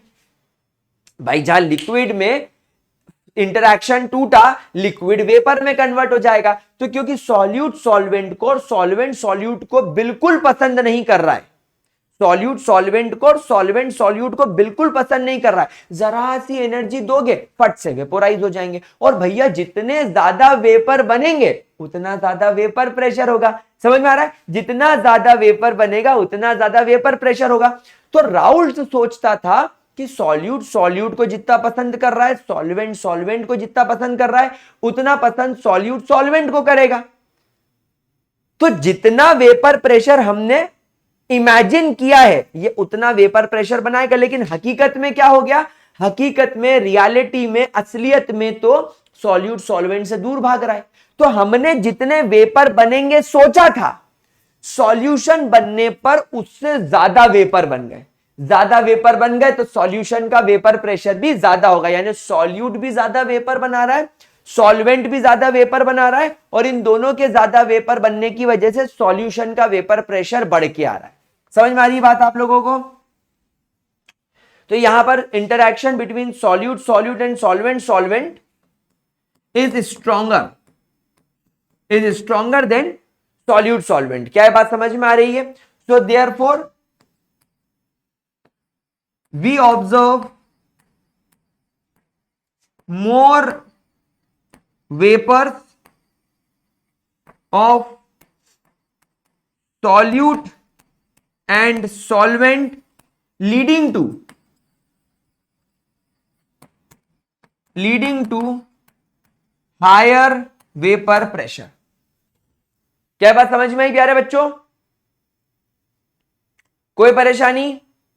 लेकिन अगर मैं यहां पर नेगेटिव डिविएशन की बात करूं तो नेगेटिव डिविएशन के अंदर आपके राउल्ट्स लॉ का जो पी टोटल हमने सोचा था कि ये थियोरेटिकली हम लोग निकालेंगे, वो ज्यादा आ जाता है as compare to P total जो हम लोग एक्सपेरिमेंटली सोच रहे थे। अब सर ऐसा क्यों हुआ होगा? मतलब यहां पर हम ऑन पेपर हमने जो राउल्ट्स लॉ की वैल्यू निकाली वो कैलकुलेटेड वैल्यू, थ्योरेटिकल वैल्यू ज्यादा आ गई, लेकिन जब हम एक्सपेरिमेंट करने लैब में गए तो हमने देखा बाप रे, ये सॉल्यूशन का तो वेपर प्रेशर हमारे कैलकुलेट करने से, थ्योरेटिकली निकालने वाली वैल्यू से छोटा आ रहा है, कम आ रहा है, जितना हमने एक्सपेक्ट किया था हमारी एक्सपेक्टेशन से भी कम आ रहा है।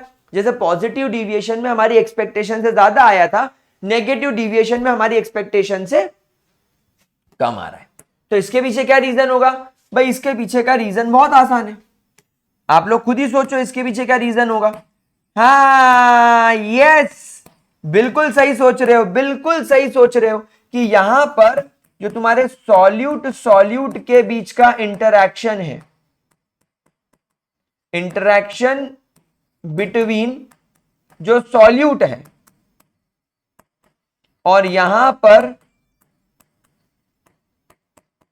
इंटरैक्शन बिटवीन जो सॉल्वेंट है, वो आप लोगों को वीक दिखाई देगा as compare to solute and solvent. यानी यहां पर you guys will observe a stronger interaction, you guys will observe a stronger interaction. यानी सॉल्यूट सॉल्वेंट में एक्सपेक्टेशन से ज्यादा इंटरैक्शन हो गया, यानी जितना हम सॉल्यूट सॉल्यूट का सोच रहे थे, सॉल्वेंट सॉल्वेंट का सोच रहे थे, उतना ही हम सॉल्यूट सॉल्वेंट के बीच में सोच रहे थे। लेकिन यहां पर तो सॉल्यूट सॉल्वेंट ने एक दूसरे को ऐसा पकड़ा, इतना टाइटली होल्ड करा कि अब जब ये सॉल्यूशन बना तो इस सॉल्यूशन के जो वेपर्स बनने थे वो एक्सपेक्टेशन से भी कम बने, क्योंकि सॉल्यूट सॉल्वेंट को और सॉल्वेंट सॉल्यूट को छोड़ने को ही तैयार नहीं है, सॉल्यूट सॉल्वेंट को और सॉल्वेंट सॉल्यूट को छोड़ने को तैयार नहीं है। तो हमें इन दोनों के बीच का इंटरैक्शन तोड़ने के लिए ज्यादा एनर्जी देनी पड़ेगी,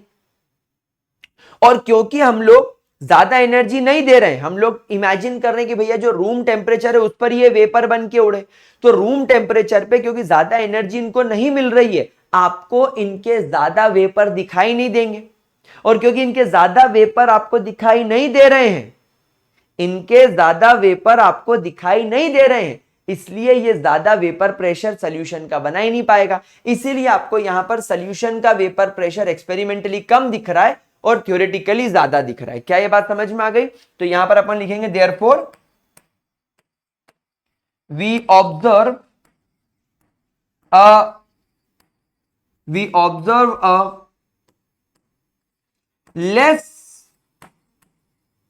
less vapor pressure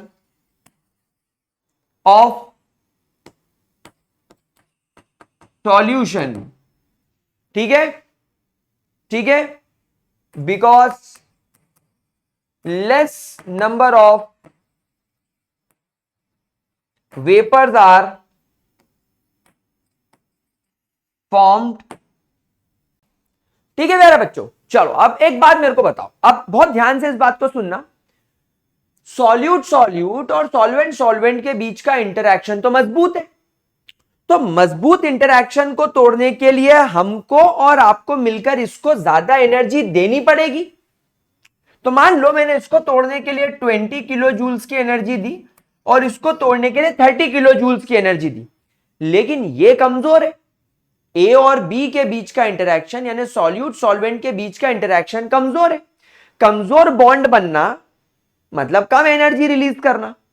तो यहां पर ए बी के दो मॉलिक्यूल्स ने मिलकर बदले में हमको केवल 30 किलो जूल्स की एनर्जी ही रिलीज करी। मतलब दी कितनी? 30 + 20 50। आपने हमने मिलकर एनर्जी कितनी दी? 50। छोड़ी कितनी? 30। नुकसान कितना हो गया हमारा? 20 का। इसका कितने का फायदा हो गया? 20 का। इसने इन्वायरमेंट से ज्यादा एनर्जी लेकर बदले में हमको कम एनर्जी पकड़ा दी। तो हो गई ना रिएक्शन एंडोथर्मिक, एनर्जी ज्यादा ले रहा है। मतलब देखने वालों को क्या लग रहा होगा देखने वालों को ये थोड़ी मालूम है कि पहले हमने 50 दी, बदले में इसने 30 छोड़ी। देखने वालों को तो ये लग रहा है कि भाई साहब ये अंदर एनर्जी खींच रहा है। कितनी? 20 किलो जूल की। इसको थोड़ी मालूम है हम 50 दे रहे हैं, ये बदले में 30 हमें दे रहा है, तो नेट रिजल्ट 20 का आया। देखने में तो ये लग रहा है कि एनर्जी खींच रहा है। तो बस इसका मतलब ये है कि यहां पर इसका जो इंथैल्पी ऑफ मिक्सिंग है वो 0 से बड़ा होगा, मतलब पॉजिटिव होगा। मतलब ये वाली प्रोसेस एंडोथर्मिक कहलाएगी। बाकी सब ठीक, बस चल रहा है। इधर बताओ इस वाले केस में क्या होगा? इस वाले केस में क्या होगा? मैं यहां लिख देता हूं, देख लो बेटा, यहां लिख रहा हूं। तो इसका डेल्टा एच मिक्सिंग नेगेटिव हो जाएगा, यानी ये प्रोसेस एक्सोथर्मिक हो जाएगी। क्या आप इसको जस्टिफाई कर सकते हो क्यों एंडोथर्मिक हो जाएगी? भाई सीधी सी बात है ना, ए और बी का इंटरेक्शन कमजोर है। कमजोर इंटरेक्शन को तोड़ने के लिए हमें कम एनर्जी देनी पड़ेगी। मान लो मैंने इसको भी तोड़ने के लिए 20 किलो जूल की एनर्जी दी, इसको 30 किलो जूल की एनर्जी दी, लेकिन बेटा ये ए बी का बॉन्ड तो मजबूत है, तो बदले में मान लो ऐसे 90 किलो जूल की एनर्जी छोड़ दी। तो दी हमने 50, 30 प्लस 20 50, हमने दी 50 छोड़ी 90, मतलब 40 एक्स्ट्रा जो थी इसके पास में वो इसने एनवायरमेंट को दे दी। बात समझ में आ रही? तो देखने वालों को क्या लग रहा होगा कि इस रिएक्शन से 40 किलो जूल की एनर्जी बाहर छोड़ी जा रही है, तो ये प्रोसेस एक्सोथर्मिक हो गई। बात समझ में आ रही मेरे प्यारे बच्चों आप लोगों को? अच्छा, अब एक बात और बताओ मुझे, यहां पर ए और बी में इंटरेक्शन मजबूत है, मतलब ए का मॉलिक्यूल पास पास होगा, बी का मॉलिक्यूल पास होगा, लेकिन ए बी के मॉलिक्यूल में इंटरेक्शन कमजोर है, मतलब ए और बी का मॉलिक्यूल थोड़ा दूर होगा।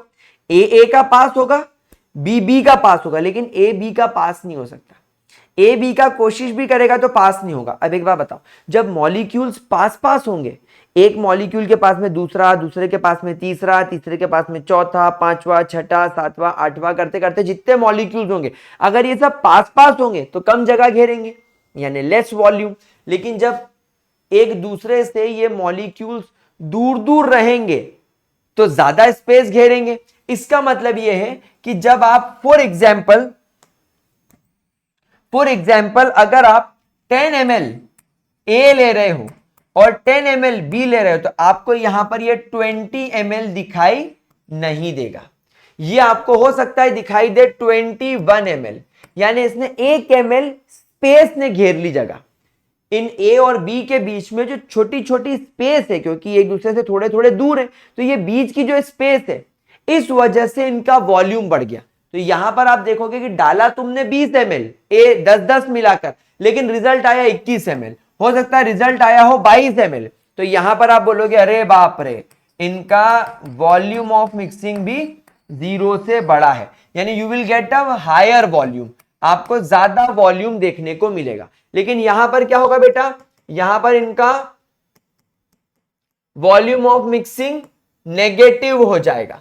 मतलब कि क्या होगा, मतलब कि ये होगा कि यहां पर आप खुद देख रहे हो कि ए को और बी को इतना पसंद नहीं कर रहा है, ए को और बी को इतना पसंद नहीं कर रहा है जितना ए बी को कर रहा है। तो यहां पर ए और ए थोड़े दूर है, बी और बी भी थोड़े दूर है, लेकिन ए बी चिपक गए, ए और बी बिल्कुल चिपक गए, जो स्पेस थी वो सब खत्म कर दी, तो कम जगह घेरेंगे। तो तुमको दिख रहा होगा कि डाला तो हमने 20 ml है, लेकिन रिजल्ट आया होगा 19 ml, मतलब यहां पर जो वॉल्यूम है वो 0 से छोटा हो जाएगा। The volume of mixing will become negative. कोई परेशानी मेरे प्यारे बच्चों, कोई दिक्कत? पक्का? चलो अब अपन यहां पर लिखेंगे एग्जाम्पल्स। यहां पर हम लोग 3 सेक्शन बनाएंगे, यहां पर हम लोग 3 सेक्शंस बनाएंगे। यहां पर हम लोग लिखेंगे आइडियल सॉल्यूशन, लेकिन आइडियल सॉल्यूशन के बारे में पहले एक इंपॉर्टेंट वर्ड हमें लिखना होगा कि इस दुनिया में जितने भी आइडियल सॉल्यूशंस होते हैं वो होते ही नहीं है। There is no ideal solution. इस दुनिया में कोई सॉल्यूशन आइडियल सोल्यूशन नहीं होता, but some shows near ideal behaviour. कुछ सोल्यूशंस जो होते हैं वो नियर आइडियल बिहेवियर को शो करते हैं। They shows near ideal behaviour, exactly ideal नहीं होते लेकिन नियर आइडियल होते हैं, थोड़े थोड़े आइडियल होते हैं।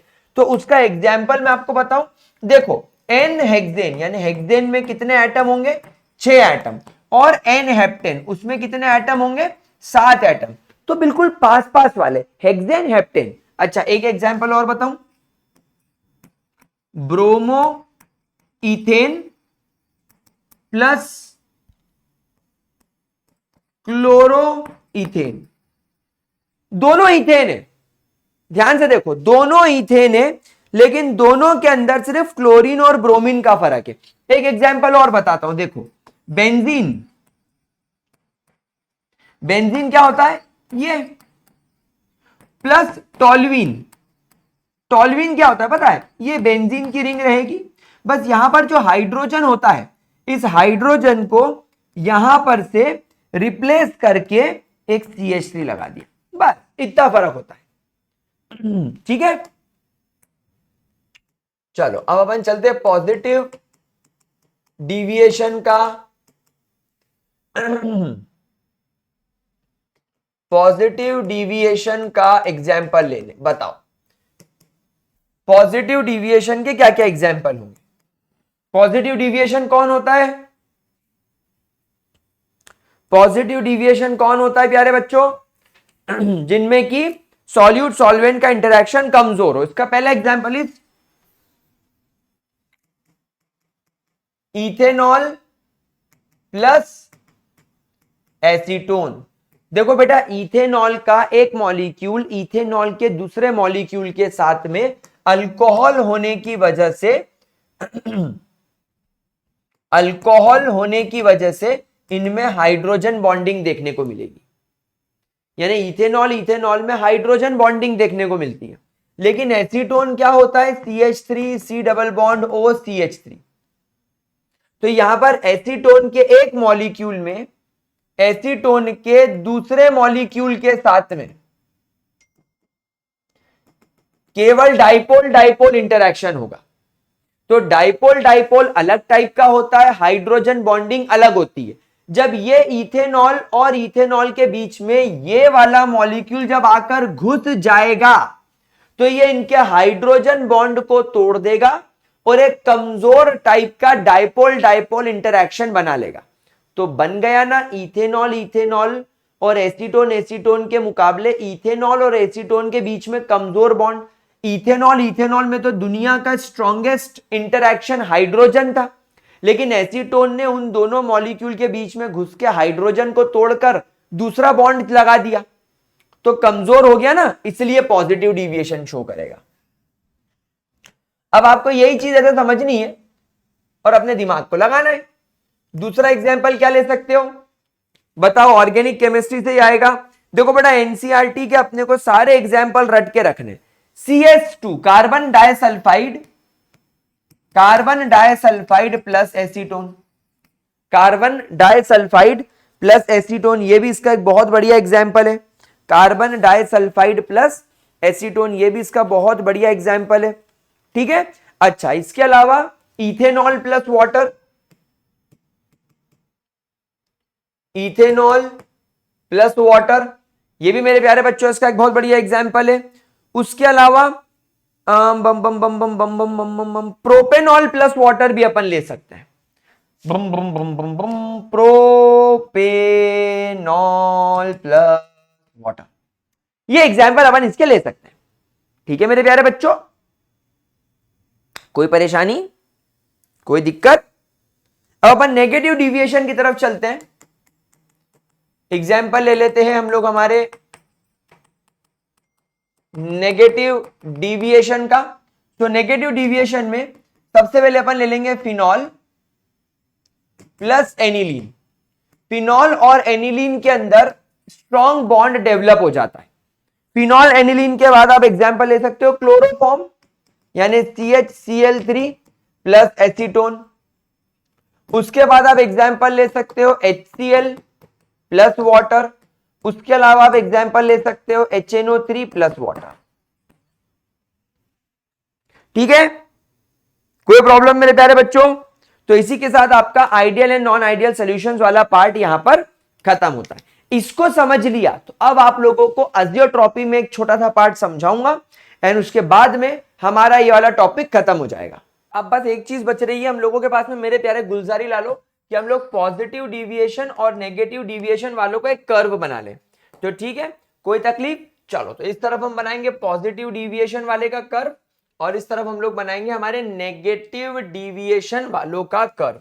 चलो, अब यहां पर आप फटाफट से इस चीज को देखो। यहां पर जैसा हम लोग जानते हैं कि हमारा जो वेपर प्रेशर होगा वो इस एक्सिस पर आएगा। यहां पर हम लोग वेपर प्रेशर लेने वाले हैं और इस एक्सिस पर हम लोग लेने वाले हैं मोल फ्रैक्शन।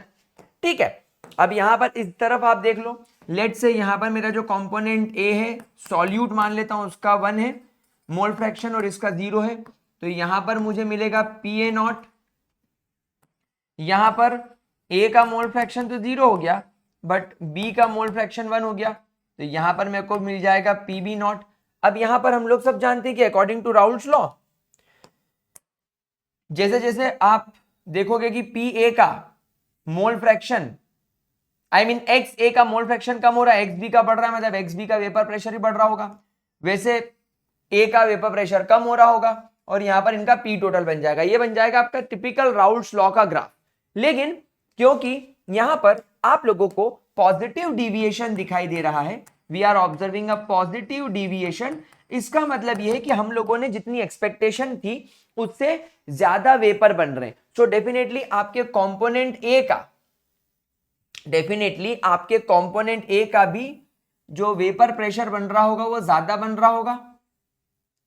तो यहां पर मैं लिख देता हूं this is now our real PA।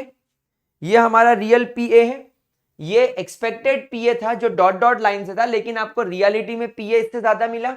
आप देखोगे PB भी आपको ज्यादा मिल रहा है, यू आर ऑब्जर्विंग ज्यादा PB, और इस वजह से आपको यहां पर जो P टोटल दिख रहा है वो भी आप लोगों को ज्यादा दिख रहा है। तो पॉजिटिव डिविएशन वाले में जो आपको PA की वैल्यू, PB की वैल्यू और P टोटल की वैल्यू है वो राउल्स लॉ से आपको ज्यादा मिलेगी।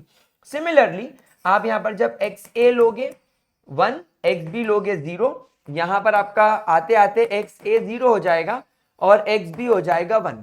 तो यहां पर आप लोग ले लेंगे PA0 और यहां पर आप लोग ले लेंगे PB0। अब यहां पर आप खुद इस बात को चेक करेंगे कि इसका वेपर प्रेशर कम हो रहा है, इसका वेपर प्रेशर बढ़ रहा है और ये आपका P टोटल बन रहा है। लेकिन नेगेटिव डिविएशन वाले के अंदर एक्चुअली होता क्या है प्यारे बच्चों, कि PA का जो वेपर प्रेशर है वो हमको एक्सपेक्टेशन से कम मिलता है, हमको जो PB का मोल फ्रैक्शन वेपर प्रेशर है वो भी एक्सपेक्टेशन से कम मिलता है। इस वजह से हम लोगों का जो P टोटल है वो भी हमारी एक्सपेक्टेशन से, हमारे कैलकुलेटेड से कम हो जाता है। तो ये इनके ग्राफ हो गए। करना क्या था, अरे बहुत ईजी है, एकदम लल्लू चप्पू चीज है, कोई ज्यादा टेंशन लेने वाली बात ही नहीं है इनके अंदर। ठीक है, चलो आगे बढ़े। नाउ गाइस, इसके बाद हम लोग डिस्कस करेंगे हमारे आज की क्लास का एक और इंपॉर्टेंट पॉइंट जिसका नाम है अजियोट्रॉपी। देखो, अजियोट्रॉपी हो गई, पॉजिटिव नेगेटिव डिविएशन हो गए, इन पर क्वेश्चन बनने के चांसेस होते हैं, लेकिन मुझे ऐसा फील होता है कि सॉल्यूशंस चैप्टर के अंदर कोलिगेटिव प्रॉपर्टीज हैं, हेनरी लॉ है, राउल्स लॉ है। टिपिकली फिजिकल केमिस्ट्री एक ऐसा पोर्शन होता है जहां पर नीट वाला हमारे सामने न्यूमेरिकल्स फेंक सकता है, बाकी तो उसको पूरे चैप्टर के अंदर, बायोलॉजी के सारे चैप्टर के अंदर थ्योरेटिकल देना होता है। केमिस्ट्री के अंदर भी आप मान के चलो 70% थ्योरी ही थ्योरी है, तो वो 30% में ये गेम खेलेगा कि हमसे न्यूमेरिकल पूछेगा। लेकिन फिर भी हमको ये सारी चीजें पढ़नी होगी, क्योंकि नीट के अंदर कभी कभी ऐसा हो जाता है कि नीट का पेपर बनाने वाला सोचता है कि भैया यार इसको एक काम करता हूं, बेचारा थ्योरी पढ़ा होगा, एनसीईआरटी पढ़ा होगा, कुछ एनसीईआरटी से थ्योरी फंसा देता हूं। तो सॉल्यूशन चैप्टर के अंदर कभी कभी थ्योरी भी आ जाती है। तो हम लोग इन चीजों को नजरअंदाज नहीं करेंगे, हम इन चीज को पढ़ेंगे, बहुत अच्छे से पढ़ेंगे, बढ़िया तरीके से पढ़ेंगे, लेकिन इस बात का ध्यान रखेंगे कि हमको न्यूमेरिकल पे ज्यादा फोकस करना है, क्योंकि हमारे पास में फिजिकल केमिस्ट्री बहुत लिमिटेड है। चलो अब हम बात करते हैं अजियोट्रॉपी की। बेटा अजियोट्रॉपी बेसिकली इसका मतलब होता है एट ए यूनिक कंपोजिशन, ध्यान से इस बात को सुनना, at a unique composition at a unique composition,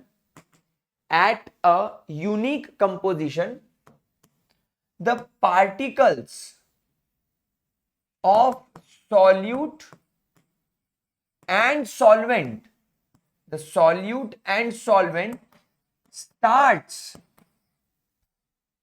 behaving as a single type of particle, and therefore starts showing the same boiling point and hence cannot be separated by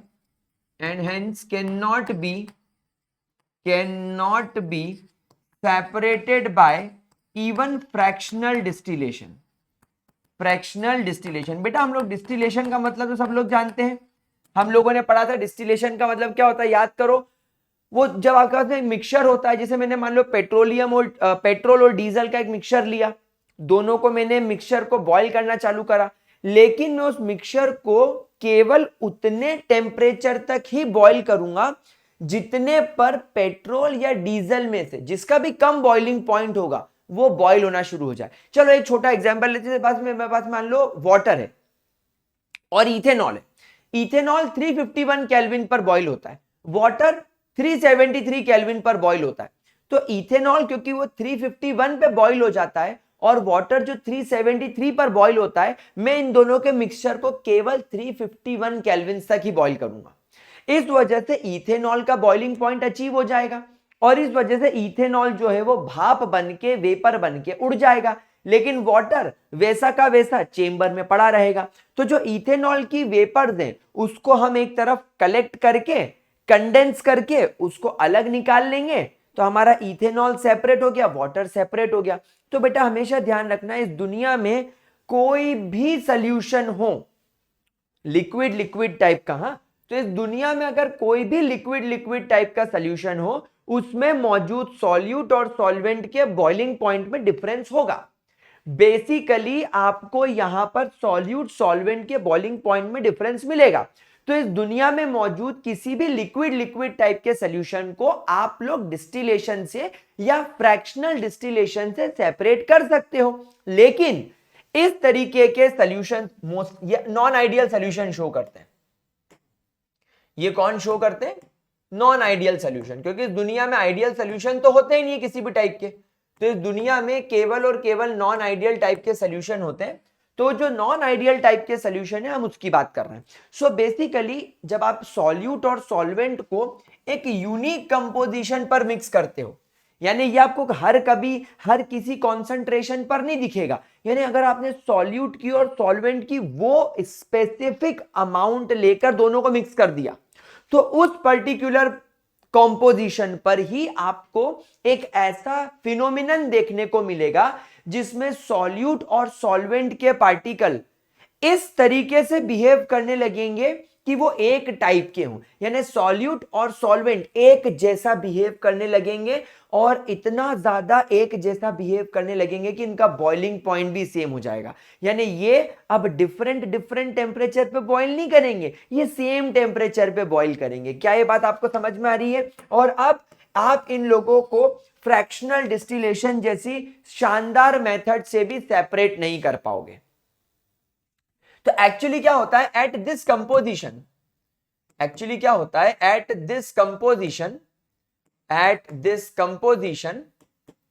the intermolecular force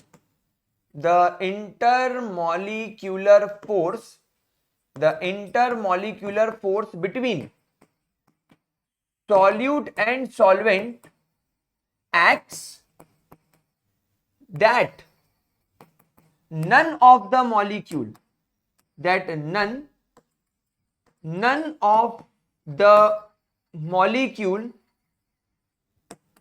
leave the network, यानी कि solute solvent का जो network बन जाता है, solute ने solvent को पकड़ा, सॉल्वेंट ने सॉल्यूट को पकड़ा, सॉल्यूट ने सॉल्वेंट को पकड़ा, सॉल्वेंट ने सॉल्यूट को पकड़ा, ऐसा इनका एक नेटवर्क बन गया, solute solvent, solute solvent, solute solvent. तो सॉल्यूट सॉल्वेंट के बीच में ऐसा इंटरमॉलिक्यूलर फोर्स काम करने लगेगा, इनके बीच में ऐसा अट्रैक्शन डेवलप हो जाएगा कि ना तो सॉल्यूट उसको छोड़ के जा पाएगा ना सॉल्वेंट उसको छोड़ के जा पाएगा। लेकिन जब वो टेम्परेचर आप प्रोवाइड करोगे, जब आप एक स्पेसिफिक टेम्परेचर प्रोवाइड करोगे, उस पर ये फटाक से सब टूट जाएंगे, सॉल्यूट सॉल्वेंट खटाक से सब अलग हो जाएंगे। इसकी वजह से आपको दिखेगा कि सब एक साथ बॉइल हो रहे हैं। तो एक टिपिकल टाइप का इंटरमॉलिक्यूलर फोर्स काम करने लगता है, अलग टाइप का, जो सॉल्यूट सॉल्वेंट को एक नेटवर्क में बांध देता है। और ये नेटवर्क एक ऐसे टेम्परेचर पे टूटता है जिसपे दोनों ही मॉलिक्यूल्स अलग हो जाते हैं, सॉल्यूट के भी और सॉल्वेंट के भी। तो हमको देखने पे ऐसा लगता है कि दोनों सेम टेम्परेचर पे बॉइल कर रहे हैं। कॉन्सेप्ट समझ में आया? बात समझ में आई? अब यहां पर अगर हम बात करें अजियोट्रॉपी की, तो ये दो टाइप की होती है। ये जो हमारी अजियोट्रॉपी होती है, ये दो तरीके की होती है। कौन कौन सी? एजेडियो, हाँ, ये जो हमारे अजियोट्रॉपिक मिक्सचर्स होते हैं, ये दो टाइप के होते हैं। सर कौन कौन से टाइप के होते हैं? पहला टाइप जो शो करता है मैक्सिमम बॉइलिंग अजियोट्रॉपी, और दूसरा जो शो करता है मिनिमम बॉइलिंग एजियोट्रॉपी। एक जो शो करता है मिनिमम बॉइलिंग एजियोट्रॉपी, एक जो शो करता है मैक्सिमम बॉइलिंग एजियोट्रॉपी। इसका मतलब यह है, जैसे मान लो मैक्सिमम बॉइलिंग एजियोट्रॉपी का और मिनिमम बॉइलिंग एजियोट्रॉपी का अगर मैं आपके सामने एग्जांपल लूं, तो पहले अपन स्टार्ट करते हैं मैक्सिमम वाले से। गाइस इमेजिन करो मेरे पास में, मैं आपको एग्जैक्ट इमेजिन क्या करूं, मैं आपको एग्जैक्ट वैल्यूज दे रहा हूं। अगर मैंने 68% HNO3 ले लिया और अगर मैंने इसके साथ में 32% वाटर मिला दिया, तो गाइज ये जो यूनिक कंपोजिशन है कि 68% HNO3 है, मतलब 68% HNO3 है, एंड 32% वाटर है, मतलब 32% वाटर है। क्या बात समझ में आ रही है आप लोगों को? तो गाइज ये देखने को हमें मिला कि हमारा जो HNO3 है, इसका खुद का इंडिविजुअल बॉइलिंग पॉइंट होता है 359 केल्विन्स, और हमारे वाटर का बॉइलिंग पॉइंट होता है 373 केल्विन्स। लेकिन at this composition,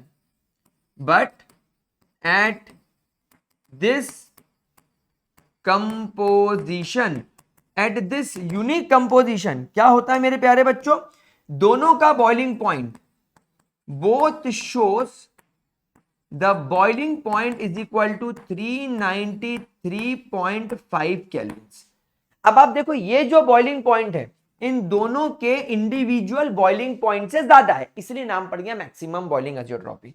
and this boiling point is more than their individual boiling point, इसीलिए इसका नाम पड़ गया मैक्सिमम बॉइलिंग एजियोट्रॉपी। अच्छा, इसके बारे में स्टार बना लो और एक बात लिख लो, वो सारे solution that shows negative deviation,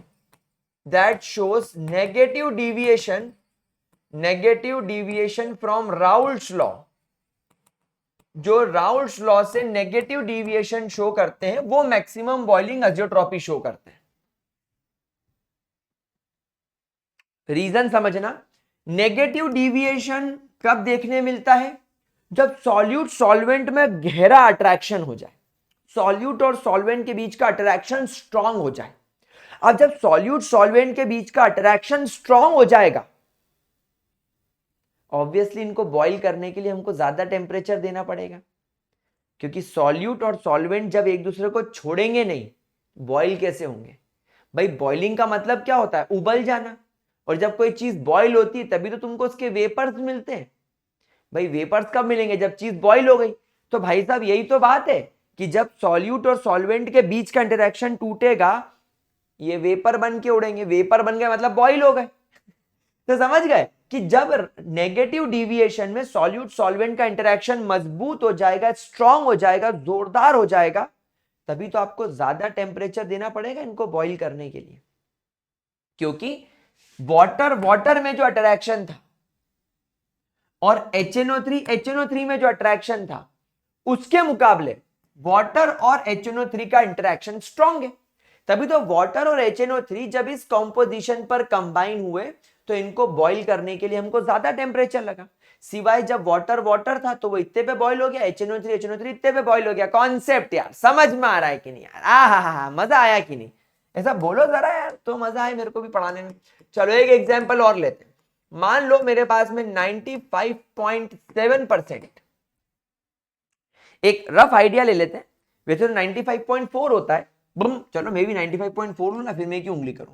अगर मेरे पास में 95.4% दारू यानी इथेनॉल है, और अगर मेरे पास में अगर 4.6% पानी है, तो यहां पर यह देखा गया कि जब इथेनॉल अकेला होता है तो इसका बॉइलिंग पॉइंट देखा गया है 351 केल्विन, और वाटर का बॉइलिंग पॉइंट तो पूरी दुनिया जानती है 373 केल्विन। लेकिन जब हम इन दोनों को इस यूनिक कंपोजिशन पर मिक्स कर देते हैं, but at this composition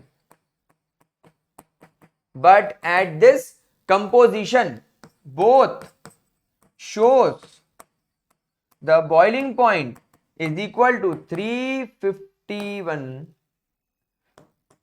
Kelvin's. मतलब आप देखो इथेनॉल का बॉइलिंग पॉइंट 351.15 केल्विन था, वाटर का 373 केल्विन था, लेकिन इन दोनों के मुकाबले इसका बॉइलिंग पॉइंट कम हो गया। देखो इससे 0.15 केल्विन कम है, इससे 0.15 केल्विन कम हो गया, मतलब इथेनॉल के बॉइलिंग पॉइंट से भी कम है, वाटर के बॉइलिंग पॉइंट से भी कम है। जब इन दोनों को आप इस पर्टिकुलर कंपोजिशन पर मिक्स करोगे तो इन दोनों के इंडिविजुअल बॉइलिंग पॉइंट से इसका बॉइलिंग पॉइंट कम हो जाएगा, इसीलिए उसको बोलते हैं minimum boiling azeotropy. And this boiling point is less than their individual boiling point. अब एक बात बताओ, इनके इंडिविजुअल बॉइलिंग पॉइंट से इसका बॉइलिंग पॉइंट कम हो जाना, मतलब इजीली वेपर बन जाना, इजीली बॉईल हो जाना, मतलब कि सॉल्यूट सॉल्वेंट का इंटरेक्शन वीक, मतलब पॉजिटिव डिविएशन। तो वो सारे सॉल्यूशन जो शो करते हैं पॉजिटिव डिविएशन